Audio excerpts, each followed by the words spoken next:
people ask me, should I stay away from carbohydrates? Should I go on a high protein diet? Welcome to Dishin with the Dietitian. My name is Debbie Kravitsky. I've been a registered dietitian for over 30 years. I have a master's degree in clinical nutrition. Currently, I'm the director of nutrition at Mass General Hospital's Cardiovascular Disease Prevention Center. I also have a private practice. I consult with many corporations. I've been featured in national publications such as Harper's Bazaar and Family Circle magazine. I've also appeared on television. I have met with hundreds of patients, helping them to meet their dietary goals, and I'd like to do the same with you. Together, we will shop, we will cook, and I will navigate the way. If this interests you, please subscribe to my channel. It's my greatest opportunity to be able to provide to you current, accurate, evidence-based nutrition information. So let's get right to it. Should you go high protein or should you not? It's important to answer that question by asking yourself, which is the diet that you are going to do long term, meaning forever, because you want to get rid of the stress around eating. You want to get rid of this on-off button. It's also important for you to understand the impact that each of these diets will have on your health. So to do that, let's look at what food does. Food gets broken down into three groups. We call these groups macronutrients. Macro because we need them in large amounts. They're specifically designed to do their jobs, and they do their jobs well. And they include protein, carbohydrates, and fats. Protein. Protein is the building block.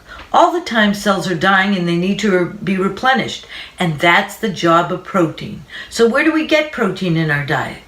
We get protein from fish, from chicken, from turkey, from eggs, from cheese. These are just some examples of sources of protein in your diet. Carbohydrates. That is the preferred source of fuel for all your organs, the only source of fuel that your brain will use, and the cheapest source of fuel that we have. Where do we get carbs? My guess is this one you can answer pretty readily. They include breads and cereals, crackers, rice, potatoes, and many people don't remember or don't consider that also in this group are fruit and vegetables. Fats. We need fat in our diet for thermal insulation and protection, for transport and absorption of fat-soluble vitamins. Fat certainly makes foods taste good, and they help you keep feeling full longer. For more detailed information on the impact of both carbohydrates and fats, please check out other videos that I've done that will outline how to choose the right type of fat for its impact on cholesterol, as well as the right type of carb. You can see I'm backwards here. Let's take a look a little closer. When each of these have their jobs and they do them well, as when you're having a balanced diet, all is in sync. But when you severely limit or restrict one group, like you do with a high protein diet, then the job that carbohydrates did before still needs to get done. Only now the carbohydrates, because you've cut them out of your diet or you've severely limited them, now the job can't get done. So these two, protein and fats, have to pick up the slack.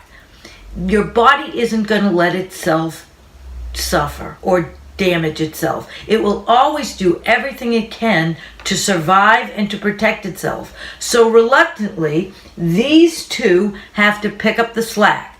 And they already have, no pun intended, full plates. But here we go. When they pick up the slack, they rev at a rate that they don't normally rev at. And in so doing, they produce a byproduct, and that byproduct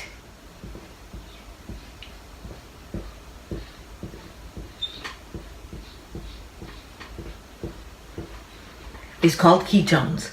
Ketones contain ammonia. Ammonia is toxic, so your body isn't going to let itself poison itself, so you're going to put tremendous pressure on your kidneys to flush those ketones out. What's that going to do for you? That's going to increase your risk for renal or kidney disease. Also, what it's going to do for you, it's going to give you a thrill because you're going to be in the bathroom peeing a lot as you're flushing these ketones out, and you're going to see the numbers on the scale go down pretty quickly. That's the upside of a high protein diet. But here's what's going to happen. If you continue along this path and you truly go into this state of ketosis, what's going to happen is you're going to have so much ammonia in your blood that your body is going to do everything it can to get rid of it because it's not going to let itself poison itself. So you're going to sweat these ketones out. It's going to come out of your breath. It tries to evaporate it. Now, you are going to smell because ammonia smells. You can't brush your teeth and get rid of it. You can't shower this away. This is internal. So somebody's in a true state of ketosis, they smell. Additionally, you're going to change the acid-base balance of your blood. You're going to make your blood more acidic. What's that going to do for you? It's going to cause you to hold on to sodium and release potassium. This is the exact opposite that you're looking to do. That's going to raise your blood pressure. It's also going to increase your risk of heart disease. Also, when you go on a high protein diet, even if the protein choices that you are including are lean, you are going to raise the LDL cholesterol. The L stands for lousy. This is the kind of cholesterol that's going to increase your risk for heart disease. And studies have shown people who go on a high protein diet have higher mortality rates from overall mortality, all-cause mortality, as well as from heart disease. So, is this the way to go? My thinking is no. My vote is no.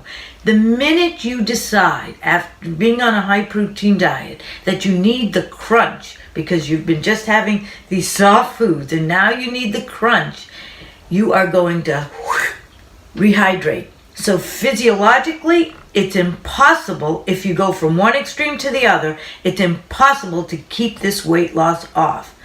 My advice as a registered dietitian would be to have a balanced diet. Include a little bit of both. It's a calorie game at the end of the day, but make sure that you include the right type of carbs for their effect on cholesterol and the right type of protein for its effect on cholesterol. For more information on that, turn into my videos on whole grains, high fiber, as well as on cholesterol and fats, and that will tell you how to choose appropriately. I hope I've answered this question, high protein or not. This has been Dishin with the Dietitian. Please feel free to put comments in the bar below, to hit the like button if you like what you just heard, if you found it helpful, and if there are any other segments that you'd like me to cover, please feel free to do so by letting me know also in the bars below. I hope you've enjoyed this. I'll look forward to seeing you again soon. Thank you.